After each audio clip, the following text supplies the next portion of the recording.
Bismillah. 2026-cı ilin ikinci yarısında, yəni iyuldan dekabra qədər olan vaxt ərzində ən çox pul qazanacaq bürclər bunlardır.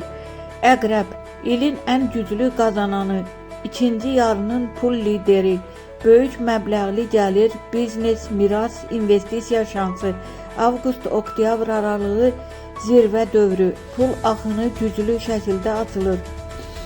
Oğlaq, İlin əvvəlində başlayan yüksəliş davam edir. Yeni vəzifə, yüksək maaş, noyabr-dekabrında böyük qazanc, sabitlik və artım olacaq. Şir, pul şansı yaydan sonra yüksəlir. Şəxsi iş, reklam, sosial media gəlirləri, tanınma, gəlir artımı.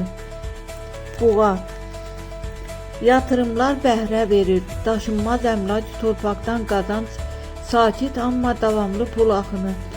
Dolça, xaricdə iş, onlayn layihələr, gözlənilməz gəlir. Dekabr ayı çox uğurlu olacaq. Pulda ehtiyatlı olmalı bürclər bunlardır. Xərçəng, qız, balıq, lazımsız xərclər, yanlış investisiya riski var.